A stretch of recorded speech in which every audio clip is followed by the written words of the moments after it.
تقریر کے لیے دعوت دیتا ہوں جناب شریعہ بھائی کو۔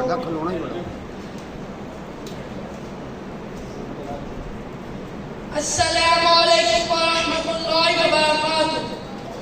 الحمدللہ وکفی والسلام علی رسول اللہ، اما بعد فاعوذ باللہ من الشیطان الرجیم، بسم اللہ الرحمن الرحیم۔ وَأَن لَّيْسَ لِلْإِنسَانِ إِلَّا مَا سَعَىٰ۔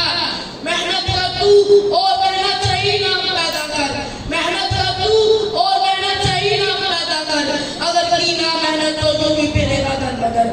سامعین جی احتشام قابل احترام استاد اکرام اور میرے حب وطن سے سرشار کا کرام، آج میں جس عنوان کو زیر دست کر آپ کے سامنے لفظ کرنے کی جسارت کر رہا ہوں وہ ہے محنت میں مزدت۔ جناب صدر، جب میں اس موضوع پر گفتگو کے بارے میں سوچتا ہوں تو سوچتا ہی چلا جاتا ہوں، کیونکہ میں سوچتا ہی چلا جاتا ہوں کیونکہ سوچوں کے سمندر میں ڈوب سا ہو جاتا ہوں۔ کچھ سمجھ نہیں لگتی کہ سمندر کو کیسے ایک کونے میں بند کر دو، کیونکہ محنت ہی سب ہوتا ہے۔ محنت کے بغیر انسانیت بھی کھو دیتا ہے۔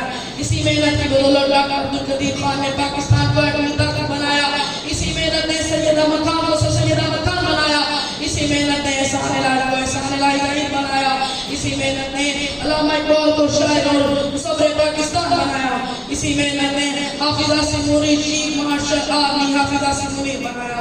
شاعر نے مشرق ملت کے نوجوانوں کو بیدار کرتے ہوئے پکارا، منزل سے آگے بڑھ کے منزل تلاش کر، منزل سے آگے بڑھ کے منزل تلاش کر، مل جائے دشت و دریا تو سمندر تلاش کر، ہر شیشہ ٹوٹ جاتا ہے پتھر کی چوٹ سے، پتھر یہ ٹوٹ جائے ایسا شیشہ تلاش کر۔